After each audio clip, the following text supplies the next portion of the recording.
Doctor ortho Ayurvedic oil and capsule. अब दर्द भी घुटने टेकेगा। लखनऊ में सीएम योगी ने किया राज्य आपदा प्रबंधन प्राधिकरण के नवीन मुख्यालय भवन का लोकार्पण। कार्यक्रम में सीएम योगी ने कहा, आपदा प्रबंधन हमारे दैनिक जीवन का हिस्सा होना चाहिए। पहले से तैयारी जन धन होनी कर सकती है न्यूनतम। सीएम योगी ने अर्ली मॉर्निंग सिस्टम को तुरंत प्रभावी बनाने के दिए निर्देश। राहुल खड़गे ने राम मंदिर चढ़ावा चोरी मुद्दे पर प्रधानमंत्री को लिखा पत्र। चढ़ावा चोरी मुद्दे पर पीएम मोदी की चुप्पी पर उठाए सवाल। राहुल गांधी ने स्वतंत्र जांच की उठाई मांग। पत्रों में लिखा, नकद सोना चांदी सहित सभी दान की हो जांच, ट्रस्ट के खाते सार्वजनिक करने की मांग। सोनम वांगचुक पर कार्रवाई से झारखंड की सियासत गर्म। जेएमएम ने बताया लोकतंत्र पर हमला। जेएमएम के केंद्रीय महासचिव ने कहा, वांगचुक के स्वास्थ्य की चिंता थी तो पहले क्यों नहीं जागी केंद्र सरकार।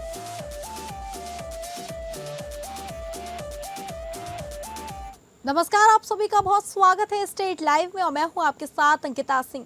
शुरुआत करेंगे स्टेट लाइव की उत्तर प्रदेश का रुख करके, जहां मुख्यमंत्री योगी आदित्यनाथ ने रविवार को लखनऊ में उत्तर प्रदेश राज्य आपदा प्रबंधन प्राधिकरण के नवीन मुख्यालय भवन का लोकार्पण किया।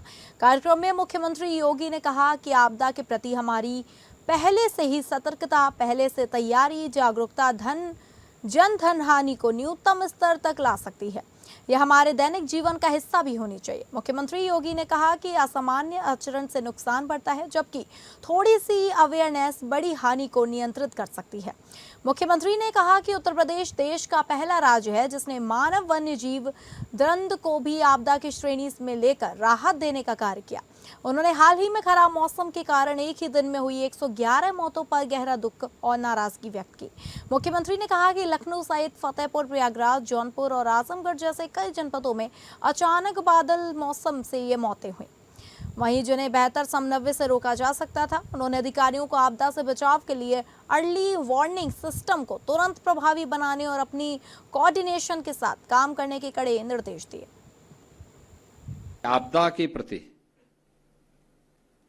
हमारी पहले से ही सतर्कता, पहले से ही तैयारी और पहले से ही जागरूकता इस जन और धन की हानि को न्यूनतम स्तर तक ला सकती है। और यह हम लोगों के दैनिक जीवन का हिस्सा भी होना चाहिए।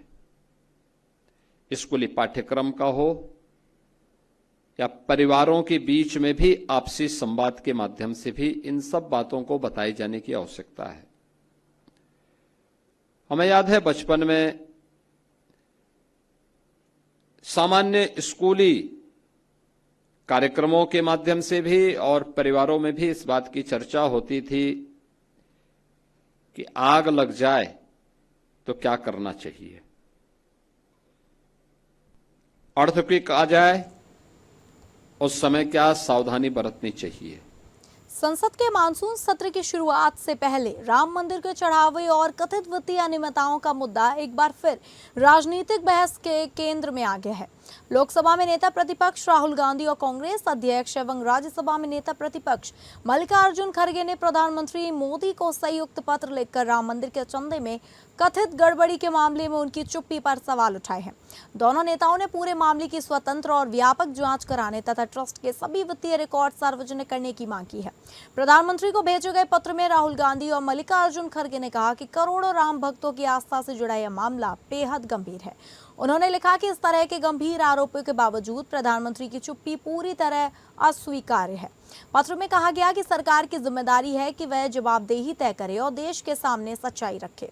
कांग्रेस नेताओं ने पत्र में श्री राम जन्मभूमि तीर्थ क्षेत्र ट्रस्ट के पूर्व महासचिव चंपत राय का भी उल्लेख किया। उन्होंने आरोप लगाया कि चंपत राय पर गंभीर सवाल उठे हैं और उनके प्रधानमंत्री के करीबी सहयोगी होने का भी जिक्र किया। पत्र में कहा गया कि ऐसे में प्रधानमंत्री की जिम्मेदारी और बढ़ जाती है कि पूरे मामले की निष्पक्ष जांच कराई जाए। राहुल गांधी और मल्लिकार्जुन खड़गे ने प्रधानमंत्री से मांग की है कि श्री राम जन्मभूमि क्षेत्र ट्रस्ट के सभी वित्तीय मामलों की स्वतंत्र और व्यापक जांच का आदेश दिया जाए। उनका कहना है कि जांच केवल दस्तावेजों तक सीमित न रहे, बल्कि ट्रस्ट को मिले सभी प्रकार के दान और चढ़ावे की भी गहराई से जांच हो। पत्र में कहा गया कि देश और विदेश से राम मंदिर के लिए मिले नकद, सोना, चांदी और अन्य सभी प्रकार के चढ़ावे एवं दान के प्रबंधन की पूरी प्रक्रिया की जांच होनी चाहिए।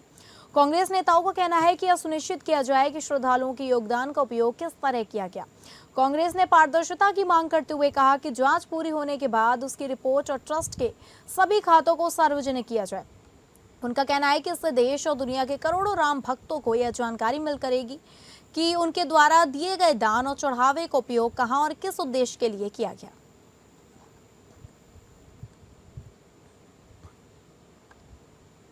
मैनपुरी के करहल में समाजवादी छात्र सभा के जिला अध्यक्ष के नेतृत्व में छात्र हितों को लेकर कार्यकर्ताओं ने प्रदर्शन किया और उप जिलाधिकारी के माध्यम से राज्यपाल के नाम ज्ञापन सौंपा।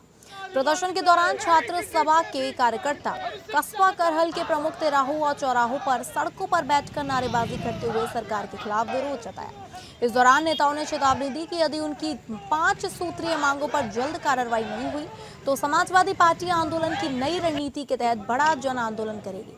छात्र सभा नेताओं ने आरोप लगाया कि प्रतियोगी परीक्षाओं में लगातार अनियमितता और पेपर लीक की घटनाएं सामने आ रही हैं, जिससे लाखों युवाओं का भविष्य प्रभावित हो रहा है। समाजवादी छात्र सभा ने सरकार से इन मांगों पर तत्काल कार्यवाही करने की मांग करते हुए कहा कि यदि जल्द निर्णय नहीं लिया गया तो आंदोलन को और तेज किया जाएगा।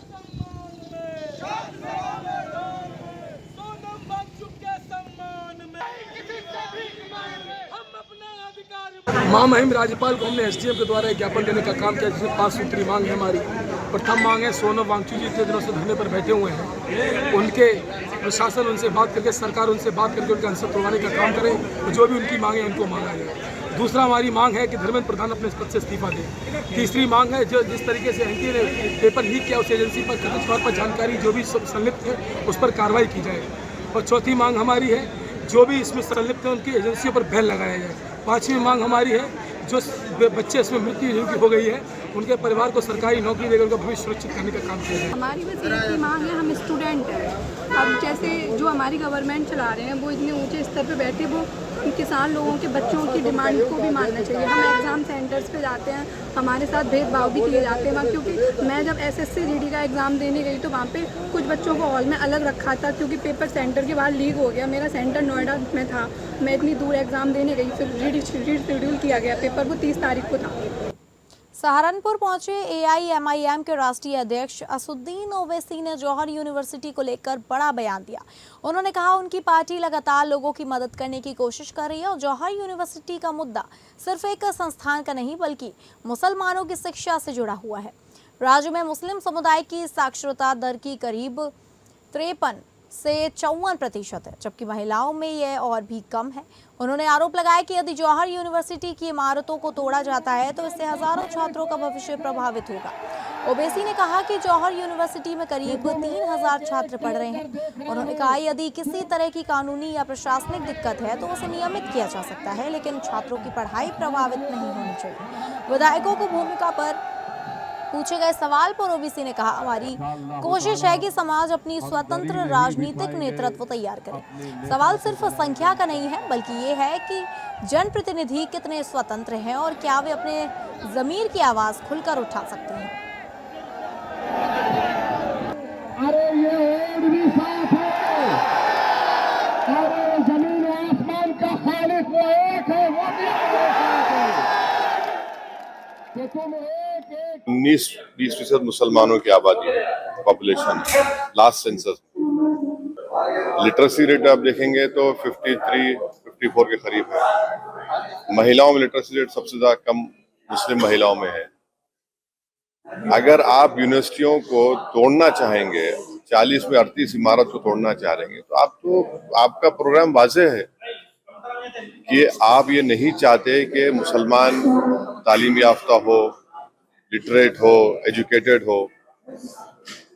इसी तरह से आप निशाना बना रहे हैं। लोकल यूनिवर्सिटी थी वो तो यहाँ पर आप देखिए क्या हो गया हो। तो उत्तर प्रदेश में तो बहुत बड़ा मसला है, देश का सबसे बड़ा प्रदेश है और लोवेस्ट यहाँ पर लिटरेसी रेट है।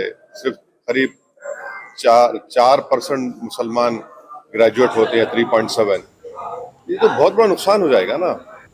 मौलाना मोहम्मद अली जौहर यूनिवर्सिटी में पढ़ने वाले दर्जनों छात्र यूनिवर्सिटी के मुख्य प्रवेश द्वार पर एकत्र हुए और रामपुर विकास प्राधिकरण द्वारा 38 भवनों के ध्वस्तीकरण के आदेश के विरोध में अनिश्चितकालीन धरना शुरू कर दिया। छात्रों ने ध्वस्तीकरण के आदेश को तत्काल वापस लेने की मांग की। दरअसल समाजवादी पार्टी के वरिष्ठ नेता आजम खां द्वारा स्थापित मौलाना मोहम्मद अली जौहर यूनिवर्सिटी इन दिनों आरटीए की कार्यवाही को लेकर चर्चा में है। आरटीए ने बिना स्वीकृत मानचित्र के निर्मित बताए गए 38 भवनों को लेकर ध्वस्तीकरण के आदेश जारी किए हैं। साथ ही यूनिवर्सिटी प्रशासन को स्वयं इन भवनों को हटाने के लिए 15 दिन का समय दिया गया है। आरटीए की इस कार्यवाही के बाद राजनीतिक हलकों में भी प्रतिक्रिया देखने को मिल रही है। विपक्षी दल सरकार पर निशाना साध रहे हैं और यूनिवर्सिटी के पक्ष में सवाल आवाज उठा रहे हैं। धरने पर बैठे छात्रों ने प्रशासन से मांग की है कि 38 भवनों के ध्वस्तीकरण के आदेश को वापस लिया जाए और मामले में का ऐसा समाधान निकाला जाए जिसमें छात्रों की शिक्षा बाधित न हो।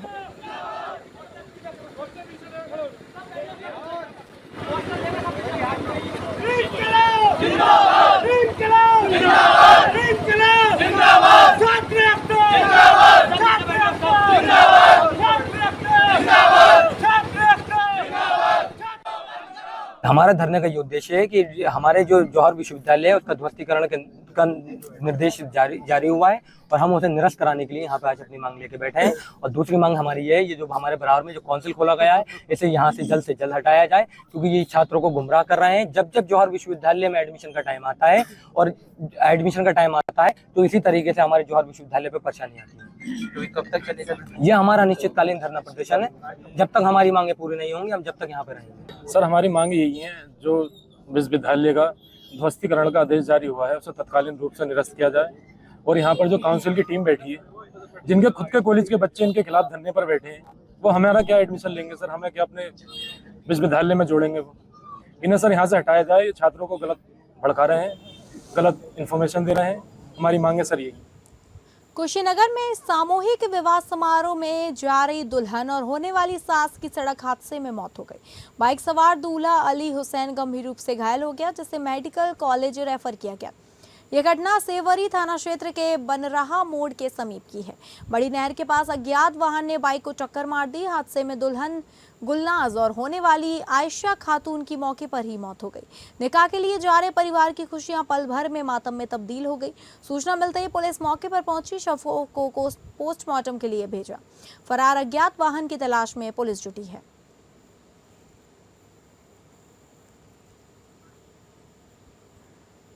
अब बात करेंगे झारखंड की, जहां झारखंड मुक्ति मोर्चा ने समाज कार्यकर्ता एवं शिक्षाविद सोनम वांगचुक के आमरण अनशन के दौरान हुई कार्रवाई पर नाराजगी जताते हुए केंद्र सरकार और दिल्ली पुलिस पर तीखा हमला बोला है। बीते शनिवार को रांची स्थित पार्टी के केंद्रीय कार्यालय में आयोजित एक प्रेस वार्ता को संबोधित करते हुए झामुमो के केंद्रीय महासचिव सुप्रियो भट्टाचार्य ने आरोप लगाया कि सोनम के साथ जिस तरह की कार्रवाई की गई वो लोकतांत्रिक मूल्यों के विपरीत है। उन्होंने कहा कि देश में अमृतकाल नहीं बल्कि विषकाल का दौर चल रहा है। इसके साथ ही पार्टी महासचिव ने सवाल उठाया कि यदि सरकार को उनके स्वास्थ्य की इतनी चिंता थी तो पिछले कई दिनों तक कोई कदम क्यों नहीं उठाया गया। इसी प्रेस वार्ता के दौरान सुप्रियो भट्टाचार्य ने E20 पेट्रोल को लेकर भी केंद्र सरकार की नीति पर सवाल उठाए। उन्होंने दावा किया कि E20 ईंधन के इस्तेमाल से वाहनों पर प्रतिकूल असर पड़ रहा है। इसके अलावा उन्होंने इस मामले पर तंज भले लहजे में टिप्पणी करते हुए कहा कि ये गाड़ियों को डायबिटीज हो रही है, आगे चलकर ब्लड प्रेशर, किडनी और लीवर भी फेल होगा। इसी तरह जीएमएम महासचिव ने केंद्रीय सड़क परिवहन एवं राजमार्ग मंत्री नितिन गडकरी पर भी जमकर निशाना साधा। सोनम वांगचुक जी के जंतर मंतर के जो अनशन स्थल था उस पर हमला बोल दिया।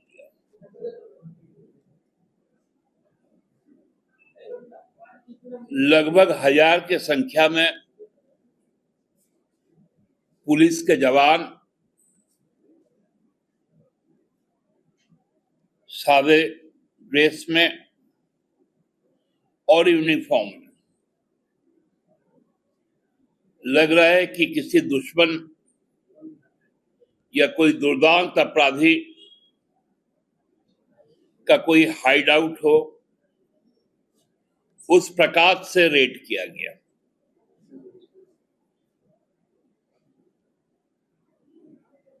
आपको उनके स्वास्थ्य की यदि इतनी ही फिक्र थी तो 20 दिन आप कहां थे? 14वीं झारखंड लोक सेवा आयोग परीक्षा के परिणाम को लेकर राज्यसभा में उठे विवाद के बीच प्रदेश भाजपा के युवा मोर्चा के आंदोलन तेज करने की बड़ी घोषणा कर दी गई है।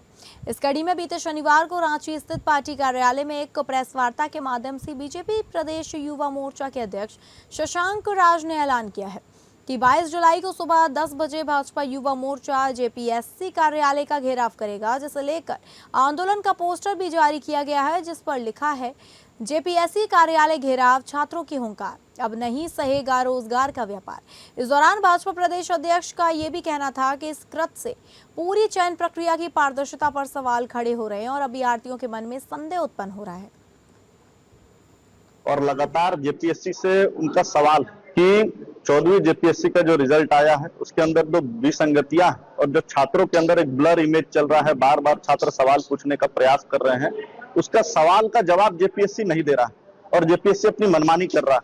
वो मनमानी के खिलाफ 22 तारीख को रांची शहर में पूरे प्रदेश भर के छात्र जुटेंगे और जेपीएससी की ओर कूच करेंगे, क्योंकि जेपीएससी को जिस प्रकार से इन्होंने रोजगार का व्यापार बना दिया है, हम झारखंड के युवाओं को जो नौकरी है, उस झारखंड के युवाओं का नौकरी हम लोग बिकने नहीं देंगे, उसको रोजगार कार्यालय जो है उसको व्यापार कार्यालय बनने नहीं देंगे। पश्चिमी सिंहभूम जिले के कुमार डुंगी थाना क्षेत्र में बैग छीनने की घटना का पुलिस ने खुलासा करते हुए 2 आरोपियों को गिरफ्तार किया है। पुलिस ने उनके कब्जे से घटना में छीना गया टैबलेट और मोबाइल फोन भी बरामद किया है। वहीं पुलिस के अनुसार दिकुबाल कांड निवासी ने शिकायत दर्ज कराई थी कि 2 अज्ञात बदमाश उनकी साइकिल पर रखा बैग छीनकर फरार हो गए। मामले की गंभीरता को देखते हुए पुलिस अधीक्षक चाईबासा के निर्देश पर विशेष छापेमारी दल का गठन किया गया। गठित टीम ने तकनीकी साक्ष्य और गुप्त सूचना के आधार पर कार्रवाई करते हुए पूर्व में भी आपराधिक मामलों में आरोप पत्र को गिरफ्तार किया। पुलिस ने बताया कि दोनों आरोपियों ने वारदात में अपनी संलिप्तता स्वीकार कर ली है। दोनों को गिरफ्तार कर न्यायिक प्रक्रिया के तहत आगे की कार्रवाई की जा रही है। पुलिस के अनुसार मुख्य आरोपी रवि कुमार साफ का पूर्व में भी आपराधिक इतिहास रहा है।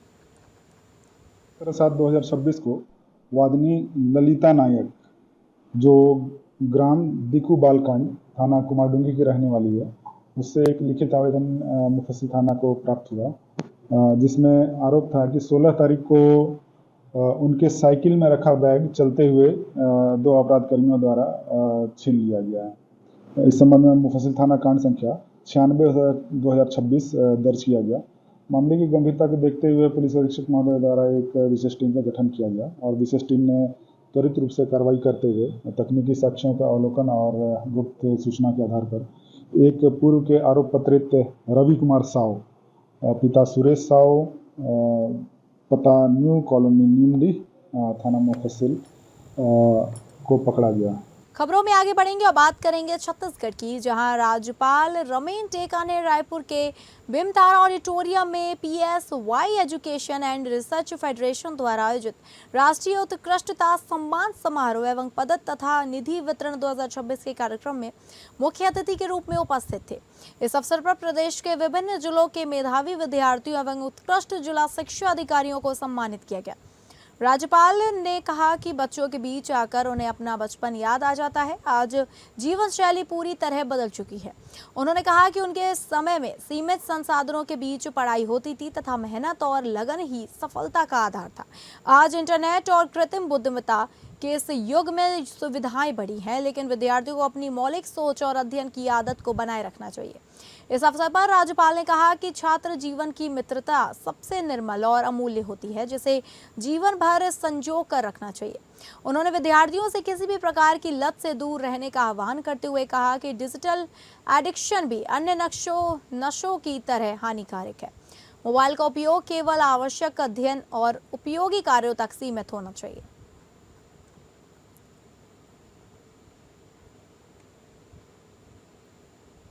छत्तीसगढ़ के पूर्व मंत्री एवं कांग्रेस नेता शिव कुमार डैरिया ने प्रेस वार्ता के दौरान राम मंदिर के चंदे को लेकर कथित अनियमितताओं के मुद्दे पर अपनी प्रतिक्रिया दी। उन्होंने कहा कि राम मंदिर के पावन चंदे में सामने आई कथित अनियमितताएं केवल प्रशासनिक विफलता नहीं है, बल्कि करोड़ों देशवासियों की आस्था और विश्वास पर आघात है। शिव कुमार डहरिया ने कहा कि आस्था व्यापार नहीं बल्कि देश की सामूहिक चेतना का हिस्सा है।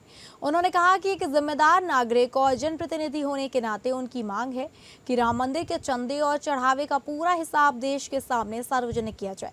उन्होंने मांग की कि पूरे मामले की सुप्रीम कोर्ट की निगरानी में स्वतंत्र न्यायिक जांच कराई जाए ताकि सभी तथ्यों की निष्पक्ष जांच हो सके। हमारे छत्तीसगढ़ प्रदेश कांग्रेस कमेटी के निर्देश पर पूरे प्रदेश भर में जिलों में पत्रकार वार्ता का आयोजन किया गया है, जिसमें श्री राम मंदिर में चंदा चोरी के संबंध में पूरे देश में बहुत रोष है और भारतीय जनता पार्टी हमेशा धर्म और आस्था के साथ खिलवाड़ करती है। मंदिर हमारे आस्था के केंद्र होते हैं, वहाँ पे जो चढ़ावा होता है वो भगवान का होता है, लेकिन उसमें भी लूट भारतीय जनता पार्टी और आरएसएस के लोग कर रहे हैं। आप जानते हैं कि ट्रस्ट की स्थापना आदरणीय अमित शाह जी के निर्देश पर मंदिर ट्रस्ट की स्थापना हुई थी, तो यहाँ जो चोरी हो रही है आदरणीय नरेंद्र मोदी जी और आदरणीय अमित शाह जी और आरएसएस के जो लोग हैं लगभग उनके निर्देश पर ही हो रहा है। भारतीय डाक कर्मचारी महासंघ ने डाक विभाग में कथित निजीकरण, कर्मचारियों पर टारगेट का दबाव और विभिन्न लंबित मांगों को लेकर राष्ट्रव्यापी आंदोलन की घोषणा की है। महासंघ ने आरोप लगाया कि कर्मचारियों का शोषण किया जा रहा है और विभाग की कार्य प्रणाली को निजीकरण की ओर ले जाया जा रहा है। महासंघ द्वारा जारी कार्यक्रम के अनुसार 20 से 27 जुलाई 2026 तक कर्मचारी कार्यालयों में काली पट्टी बांधकर कार्य करेंगे। इसके बाद 28 जुलाई को मंडलीय कार्यालयों में मंच अवकाश के दौरान प्रदर्शन किया जाएगा। यदि मांगे नहीं मानी गई तो 5 अगस्त को 1 दिवसीय हड़ताल और 18 अगस्त से अनिश्चितकालीन हड़ताल शुरू की जाएगी। महासंघ की प्रमुख मांगों में कर्मचारियों पर टारगेट का दबाव और कथित आर्थिक शोषण बंद करना, रेल डाक सेवा से जुड़ी व्यवस्था में सुधार, मेल वोटर सेवा विभाग के रिक्त पदों को शीघ्र भरना, डाक विभाग में बढ़ रहे भ्रष्टाचार और अनियमितताओं पर प्रभावी कार्रवाई करना तथा पोस्टल अकाउंट के विकेंद्रीकरण पर रोक लगाना शामिल है। टारगेट क्या है? गवर्नमेंट हमें वेतन देती है और वेतन देने के पश्चात में हम जब काम करते हैं, पैसा जमा करते हैं, उसका इंसेंटिव भी देती है, कमीशन भी देती है। फिर भी उसके अलावा हमको इतना टारगेट के लिए जो लोग आते हैं अपने अपने हिसाब से चला के चले जाते। सरकार की विभाग की कोई वो नहीं है ना, लेकिन सब अफसरों को पुरस्कार देना रहता है तो अपने, इसलिए कई लोग हमारे छत्तीसगढ़ राज्य बाल अधिकार संरक्षण आयोग की अध्यक्ष डॉक्टर वर्णिका शर्मा ने आरंग विकास खंड के ग्राम बोहरडी में बाल चौपाल का आयोजन कर बच्चों से सीधा संवाद किया। इस बाल चौपाल की खास बात यह रही कि सोशल मीडिया पर एक पोस्ट के माध्यम से ग्राम निवासी रूपचंद बंजारे ने अपने गांव में भी बाल चौपाल आयोजित करने का आग्रह किया था, जिसे स्वीकार करते हुए आयोग ने कार्यक्रम आयोजित किया। भारी बारिश के बावजूद बड़ी संख्या में बच्चों, अभिभावकों, ग्रामवासियों और विभिन्न विभागों के अधिकारियों ने कार्यक्रम में भाग लिया। बाल चौपाल के दौरान डॉक्टर वर्णिका शर्मा ने बच्चों की समस्याएं सुनी और उनके अधिकारों से जुड़े विषयों पर विस्तार से चर्चा की।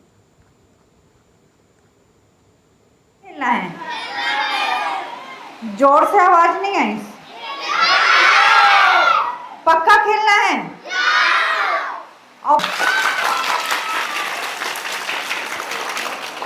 घर में पढ़ते हैं तो उनके पास पढ़ने की अच्छी कॉपी पुस्तक नहीं होती क्या?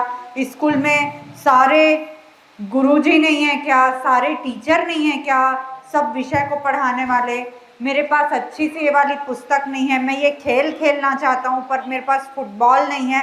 कोई भी कमी आपके पास हो और मेरे बच्चों को जो भी चीज़ खुश रहने से रोकती है, ऐसी चीज को आपको आज मुझे बताना है। यदि किसी बच्चे को कुछ भी चाहिए तो यहाँ पे खड़े होके बताना होगा। आज शर्माना नहीं है। 2 3 1 2 अच्छा, एक बार और खेलेंगे क्या? आप पक्का गड़बड़ नहीं करना है? नहीं करना है ना? रेडी? 1 2 5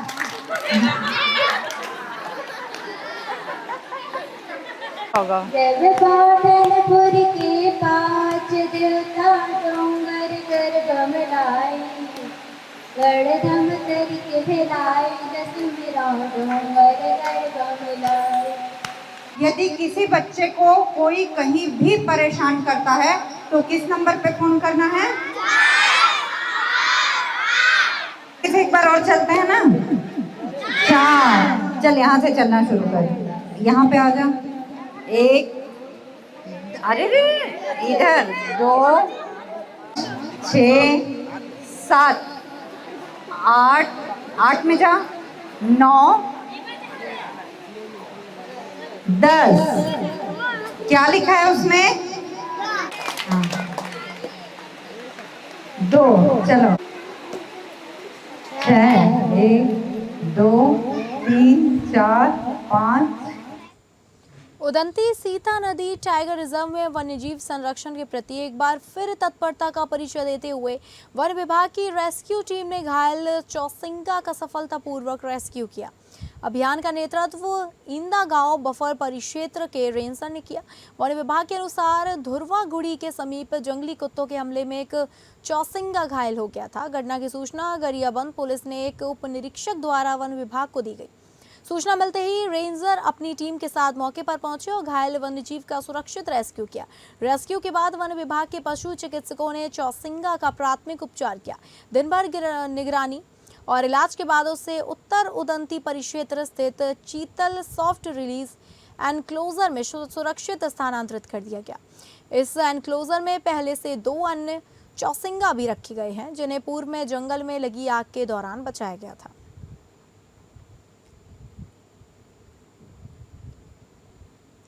समाचार पत्र में प्रकाशित एक छाया चित्र के आधार पर 4 युवकों द्वारा एक 2 पहिया वाहन पर 4 सवारी बैठाकर सार्वजनिक सड़क पर स्टंटबाजी करने का मामला सामने आया है। मामले को गंभीरता से लेते हुए यातायात पुलिस उपायुक्त के निर्देश पर यातायात पुलिस ने एक त्वरित कार्रवाई की। यातायात मुख्यालय में वाहन मालिक, चालक और संबंधित युवकों को बुलाकर पूछताछ एवं सत्यापन किया गया। जांच के बाद मोटरयान अधिनियम की धाराओं के तहत वैधानिक कार्रवाई करते हुए चालान किया गया। रोड में जो भी स्टंटबाजी के मामले सामने आते हैं, जिसमें कि जो नवयुवक हैं जो मोटरसाइकिल में अधिक सवारी लेकर के या स्टंट करते पाए जाते हैं, लगातार हम उसमें कार्यवाही कर रहे हैं। ITMS के थ्रू या जैसे भी हमको पब्लिक से या आप लोगों के माध्यम से, मीडिया के माध्यम से सूचना मिलती है, हम उसमें लगातार कार्यवाही कर रहे हैं। इस प्रकार एक मामला आया था जिसमें हमने MV एक्ट के तहत उसमें कार्यवाही की है। तो लगातार ट्रैफिक पुलिस जो है ऐसे उसमें विजिलेंस रखी हुई है और कोई सूचना मिलने पर हम तत्काल कार्रवाई करते हैं। बल्कि मैं युवाओं से आपके माध्यम से अपील करना चाहूँगी कि इस प्रकार की स्टंटबाजी निश्चित रूप से जानलेवा है और न केवल आपके लिए बल्कि अन्य लोग जो सड़क में परिवहन कर रहे हैं उनके लिए भी बहुत खतरनाक हो सकता है। तो फिलहाल स्टेट लाइव में बस इतना ही। नमस्कार।